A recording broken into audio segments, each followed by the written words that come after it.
கேரள தமிழக அரசியலில், இந்திய அரசியலில் முத்திரை பதிக்கத்தக்க தலைவராக அருமைத்தோழர் PRC அவர்கள் விளங்கினார்கள் என்பதை அவருடைய ஒரு கம்யூனிஸ்டின் நினைவு குறிப்புகள் என்கிற நூலை படிக்கக்கூடிய ஒவ்வொருவரும் உணர முடியும். நான் உங்களையெல்லாம் கேட்டுக்கொள்ள விரும்பும்போது நாம் தேவைப்பட்டால் அடுத்த பதிப்பாக நாம் நிச்சயமாக வெளியிடலாம். ஒரு கம்யூனிஸ்டின் நினைவு குறிப்புகள் என்கிற P. ராமச்சந்திரன் அவர்களுடைய அவரே இருந்து எழுதி வெளியிட்டிருக்கக்கூடிய அந்த நூலை நம்முடைய தோழர்கள் அனைவரும் அவசியம் படிக்க வேண்டும் என்று இந்த நேரத்தில் உங்களை நான் கேட்டுக்கொள்ள விரும்புகிறேன்.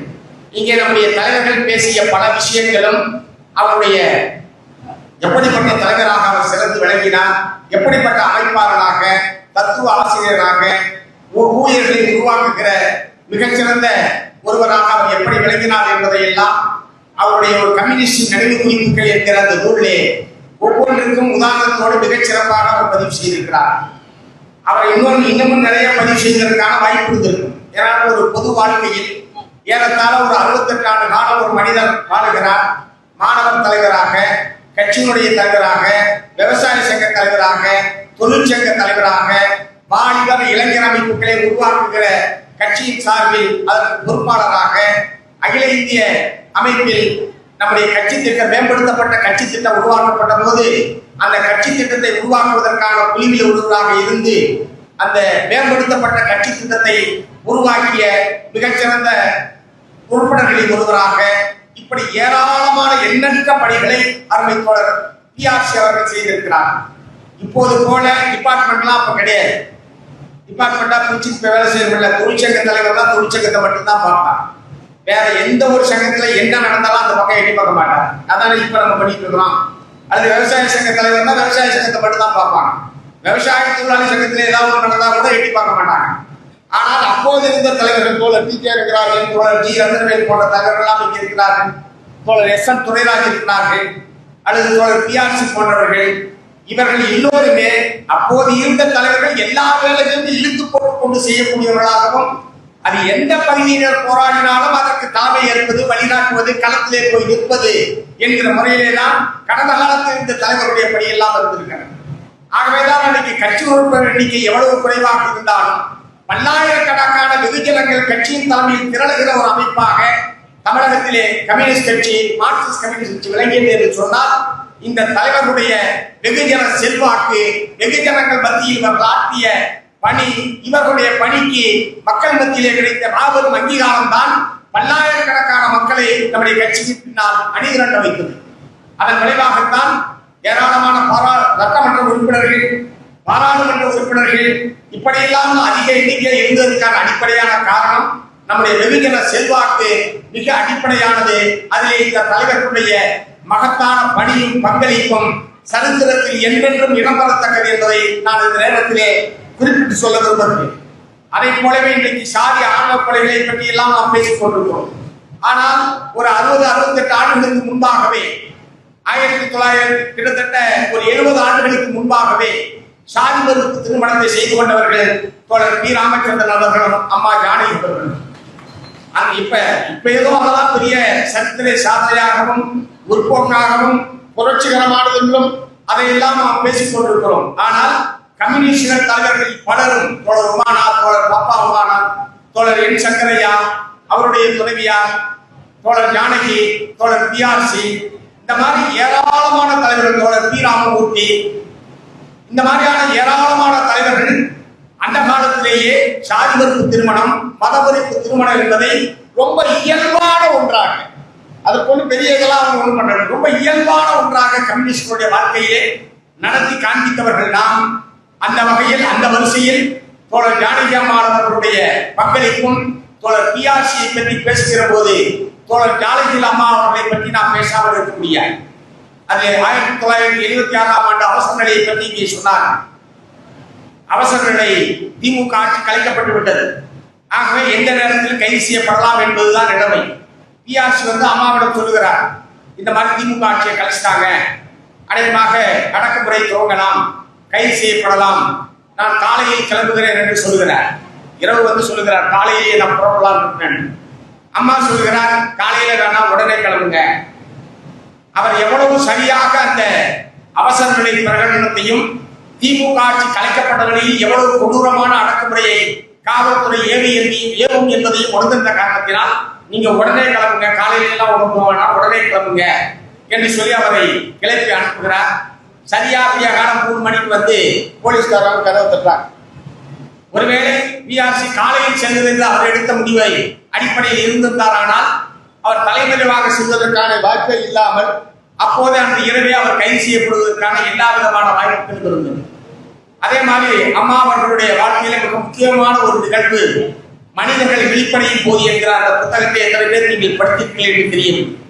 ஆனால் நம்முடைய இயக்க வரலாற்றில் ஒரு முத்திரை பதிக்கத்தக்க போராட்டம், ஓர்லி பழங்குடி மக்களுடைய போராட்டம், மகாராஷ்டிரா மாநிலம் தானே பகுதியில் இன்றைக்கும் மார்க்சிஸ்ட் கம்யூனிஸ்ட் கட்சி ஒரு மகத்தான செல்வாக்கோடு இருக்கிறது என்று சொன்னால் ஆதிவாசி மக்களுடைய அசைக்க முடியாத பாதுகாவலராக மார்க்சிஸ்ட் கம்யூனிஸ்ட் கட்சி இன்றைக்கும் அங்கே செல்வாக்கோடு விளங்கிக் கொண்டிருக்கிறார். அந்த ஓர்லி பழங்குடி மக்களுடைய போராட்ட கதையை அருமை தோழர் கோதாவரி பர்லேகர் அவர்கள் மராட்டியில் எழுதி அது இன்றைக்கு அநேகமாக அனைத்து மொழிகளிலும் இன்றைக்கு அந்த நூல் என்பது வெளிவந்திருக்கிறது. அதை முதலில் தமிழில் மொழிபெயர்த்தவர் அருமை தோழர் ஜானகி அம்மா அவர்கள். இன்றைக்கு அது பல பதிப்புகளை கண்டிருக்கிறது. தோழர்கள் அனைவரும் படிக்க வேண்டிய மற்றொரு முக்கியமான நூல் என்பதை இந்த நேரத்தில் நான் தெரிவித்துக் கொள்ள விரும்புகிறேன். இத்தனைக்கும் அந்த நூலை அருமை தோழர் பிஆர்சி அவர்கள் சிறையிலிருந்து அனுப்புகிறார். சிறையிலிருந்து படித்துவிட்டு இப்படி ஒரு சிறந்த நூல் வந்திருக்கிறது, இதை நீ மொழிபெயர்க்க வேண்டும் என்று சிறையிலிருந்து அனுப்புகிறார். அவர் உடனடியாக அந்த பணியை அம்மா அவர்கள் மேற்கொள்கிறார். அதே மாதிரி மாதர் சங்கத்தினுடைய மாவட்ட செயலாளராக, மாநில பொருளாளராக, பெண்கள் மீதான குழந்தைகளுக்கு எதிரான போராடுகிற போராளியாக, இப்படி குடும்பத்தையும் கவனித்துக் கொண்டு அவர் எப்போது சிறைக்கு செல்வார், எப்போது வீட்டுக்கு வருவார், அல்லது எப்போது எந்த வேலைக்கு செல்வார் என்கிற ஒரு உத்தரவாதம் இல்லாத நிலையில் 3 குழந்தைகளையும் கவனித்துக் கொண்டு இயக்க பணிகளில் ஈடுபட்டு இப்படி மிகச்சிறந்த இணையராக அவை தோழர் ஜானகி அவர்கள் விளங்கிய காரணத்தினாலேதான் தோழர் பிஆர்சி இவ்வளவு மிகச்சிறந்த கம்யூனிஸ்டாக கட்சியை எதிர்பார்த்த எல்லா விதமான பணிகளையும் செய்யக்கூடிய ஆகப்பெரும் திறமை படைத்தவராக அவர் உருவானதில் அருமை தோழர் ஜானகி அவர்களுக்கும் மிகப்பெரிய பங்கு உண்டு என்பதை இந்த நேரத்திலே மிகுந்த மகிழ்ச்சியோடு நான் தெரிவித்துக் கொள்ள விரும்புகிறேன். ஏனென்று சொன்னால் ஒரு முழுநேர ஊழியர் குடும்பத்தில் எவ்வளவு கஷ்டங்கள் இருக்கும் என்பதை அந்த நூலை படிக்கிற போது நமக்கு கண்ணீர் வரும். போலீஸ்காரர்கள் ஜப்தி செய்ய வருகிறார்கள், எதுவுமே வீட்டில் இல்லை. பத்மா போட்டிருக்கிற ஒரு செயின் இருக்காது, தங்கச்சை தான் தெரியல. அப்ப பத்மா வந்து ஒரு செயினை மட்டும் போட்டிருக்காங்க, வேண்டாம் இதை நீங்க எடுத்துட்டு போங்கன்னா அவங்க பத்மா வந்து கொடுக்குறாங்க. போலீஸ்காரர்கள் அதை பார்த்து சுத்திட்டு போறாங்க. என்ன வீட்டுல எதையுமே எடுத்துட்டு போற மாதிரி எதுவுமே இல்லையே, சமையலுக்கான சில பாத்திரங்களை தவிர அந்த வீட்டில் எதுவும் இல்லை. இப்படித்தான் அன்றைக்கு இருந்த பல முழுநேர ஊழியருடைய குடும்பங்களுடைய நிலைமை. ஆனால் மக்களுக்காக பணி செய்வதில் இந்த கஷ்டங்களை எல்லாம் பின்னுக்கு தள்ளி மக்கள் பணிதான் நமக்கு முன்னால் இருக்கக்கூடிய மிக முக்கியமான பணி என்கிற முறையில், ஏனென்றால் பிஆர்சி அவர்கள் மாணவராக இங்கே சேர்ந்த போதே முழுநேர ஊழியராக ஆகிவிடுவது என்கிற முடிவோடு தான் அவர் சேர்கிறார். அதனால் அவர் கல்லூரி படிப்பை முடிக்கவில்லை. சென்னை கிறிஸ்தவ கல்லூரியில் அவர் பட்டப்படிப்புக்காகத்தான் கேரளத்திலிருந்து வருகிறார். சென்னை மாணவர் சங்கம் என்கிற அமைப்பினுடைய செயலாளராக ஆகிறார். சென்னை மாணவர் சங்க தலைவராக இருக்கிற போதே விடுதலை போராட்டத்தில் ஈடுபட்டு அப்போதே கைது செய்யப்படுகிறார். அப்போது துவங்கிய அவருடைய வாழ்க்கை கட்சியினுடைய அரசியல் தலைமைக்குழு உறுப்பினர் என்கிற அளவுக்கு அவர் உயர்ந்து கட்சியினுடைய அகில இந்திய தலைவராக அவர் வளர்ந்தார் என்பது ஒரு நீண்ட நெடிய அவருக்கு உழைப்புக்கும் அவருடைய அர்ப்பணிக்க பணிக்கும் கிடைத்த மிகப்பெரிய அங்கீகாரம். ஆகவே அவருடைய வாழ்க்கை வரலாற்றிலிருந்து நாம் கற்றுக்கொள்வதற்கான ஏராளமான செய்திகள் இருக்கிறது. இங்கே பலரை சொன்னார்கள் பாரு, இவரை முன்னேற ஊழியராக்கினது அவர்தான், அவரை முன்னேற ஊழியராக்கினது இவர் தான் சொல்லலாம். வந்து இல்லை, என்னைய முன்னேற ஊழியராக்கினது தோழர் பிஆர்சி தான். அவர் ஒரு நாள் எனக்கு எக்ஸாம் நடந்துட்டு இருக்கு, பட்டப்படி படிச்சுட்டு இருக்கேன், எக்ஸாம் நடந்துட்டு இருக்கேன். ஒரு நாள் எங்கேயோ சந்திக்கிற போது எப்ப எக்ஸாம் முடியுதுன்னு கேட்டாரு. ஒரு தேதியை சொன்னேன். சரி, மறுநாள் வந்து என்னை மதுரையில பாரு, அவ்வளவுதான் சொன்னார். எதுக்கு பார்க்கணும் என்னாலும் சொன்னார். மறுநாள் வந்து மதுரையில தீக்கதர் ஆபீஸ்க்கு வந்து பாருங்க. தேர்வு முடிச்சுட்டு மறுநாளே நான் மதுரைக்கு போனேன் தீக்கதர் ஆபீஸ்க்கு. வந்துட்டியா, சரிவா ஒரு டீ சாப்பிடலான்னாரு.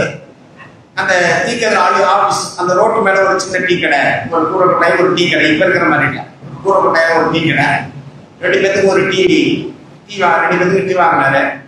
அவர் குடிச்சுக்கிட்டு இருந்தாரு, நானும் குடிச்சுக்கிட்டு இருந்தேன். என்ன பண்ணலான்னு இதுதான் கேட்டேன். என்ன பண்ணலாம்னு இருக்கிற? நான் எம்ஏ படிக்கலாம்னு இருக்கேன் பிஎஸ். எம்ஏ படிக்கலாம்னு இருக்கேன். அப்படியா?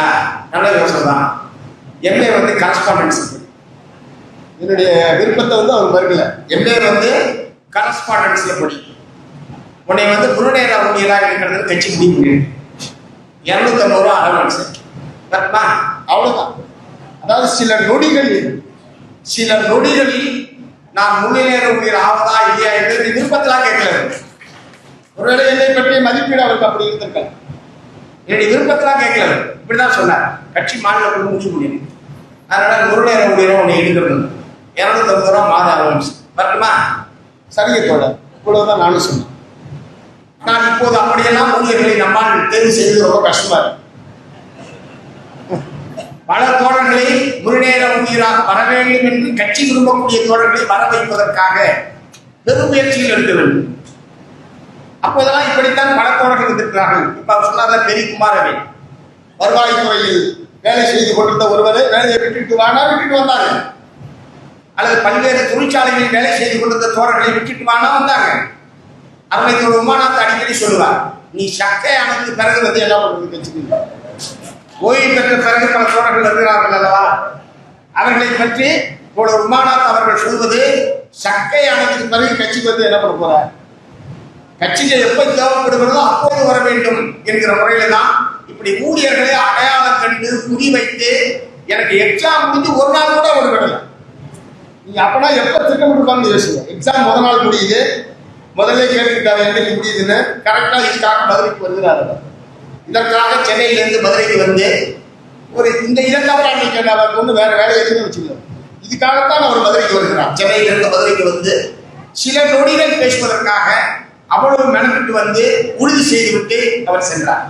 ஆகவே இப்படி ஏராளமான ஊழியர்களை குறிவைத்து தயார் செய்வதில் தொடர் முக்கியமான ஒருவராக இப்படி இன்னைக்கு இருக்கக்கூடிய ஏராளமான தலைவர்கள், நானாக இருக்கட்டும், தோழர் குணசேகரனாக இருக்கட்டும், தோழர் கருமலையானாக இருக்கட்டும், தோழர் ஸ்ரீதர், இந்த மாதிரி ஒரு பெரிய படைவரிசை, இந்திய மாணவர் சங்கத்திலிருந்து உருவான படைவரிசை தோழர் பிஆர்சியால் வளர்க்கப்பட்டவர்கள் என்பதை நான் மிக்க பெருமையோடு இருந்து நான் சொல்ல விரும்புகிறேன். இப்படிப்பட்ட ஊழியர்களை, சிறந்த ஊழியர்களை அடையாளம் காண்பது, அவர்களை வளர்த்தெடுப்பது, அவர்களை முழுநேர ஊழியர்களாக கொண்டு வந்து கட்சி பணிக்கு ஈடுபடுத்துவது என்பது நாம் மேற்கொள்ள வேண்டிய, குறிப்பாக தலைமை பொறுப்பே இருக்கக்கூடிய தோழர்கள் அனைவரும் மேற்கொள்ள வேண்டிய மிக முக்கியமான பணி என்பதை இந்த நேரத்தில் குறிப்பிட்டு சொல்ல விரும்புகிறேன். அதை போலவே 5.5 ஆண்டுகள் சிறைவாசம், 4 ஆண்டுகள் தலைவலி, என்னை காட்டி தப்பித்தவரையாவது இதை வெளியே சொல்லிப்பாரா? நாமளும் சொல்லுங்க. அவரு சொல்லாதது மட்டுமல்ல, அதாவது 2 நிமிஷம் தண்டவாளத்தில் தலைவற்றி படிச்சதை 70 வருஷமா சொல்லியிருக்கேன். 2 நிமிஷம் தண்டவாளத்தில். ஆனால் 5.5 ஆண்டுகள் சிறையில் இருந்ததை எங்கேயுமே அவர் சொல்லி கேள்விப்படுத்துகிறேன். ஆனால் அந்த கம்யூனிஸ்டுகளின் குறிப்பை படித்த பிறகுதான் தோழர் பிஆர்சி சிறைக்கு சென்றிருக்கிறார் என்பது எனக்கு தெரியும். அவ்வளவு காலம், ஒரு 10 ஆண்டு காலம் அவரோடு கிட்டத்தட்ட அன்றாட அரசியல் பணி என்கிற அளவுக்கு அவரோடு நெருக்கமாக இருந்திருக்கிறார். 1980ஆம் ஆண்டு துவங்கி 89ஆம் ஆண்டு அவர் அகில இந்திய பணிக்கு செல்கிற வரை ஏறத்தாழ 10 ஆண்டு காலம் அவரோடு நெருக்கமாக பயணம் செய்திருக்கிறேன். ஆனால் அவர் இப்படி ஒரு 5-6 வருஷம் ஜெயிலில் இருந்தார் என்பதே தெரியாது. 4 ஆண்டு காலம் தலைமறு வாழ்க்கைக்கு சொந்தக்காரர் என்பது நமக்கு தெரியாது. நம்முடைய தோழர்களுடைய தியாகம், அவர்களுடைய மக்களுக்காக அவர்கள் பட்ட இன்னல்கள் நாம் சொல்லவில்லை என்று சொன்னால் வேற யார் சொல்லுவார்? மற்ற கட்சிக்காரங்க யாராவது வந்து கம்யூனிஸ்டுகள்ல பிஆர் ஸ்ரீராமச்சந்திரன் கேள்விப்பட்டாரு, உமாநாத் இப்படி ஜெயிலில் இருந்திருக்காரு, சங்கரையா அப்படி இருந்திருக்காரு, யாராவது சொல்ல போறானா? நாம தான் நம்ம தலைவருடைய வாழ்க்கை வரலாற்றை படித்து அறிந்து அவருடைய தியாகத்தை இன்றைக்கு இருக்கக்கூடிய இளைய தலைமுறைக்கு மக்கள் மத்தியிலே கொண்டு போய் சேர்க்க வேண்டிய மாபெரும் பொறுப்பு இன்றைக்கு இருக்கக்கூடிய நம்முடைய தோழர்களுக்கு இருக்கிறது என்பதை நான் இங்கே சொல்ல விரும்புகிறேன்.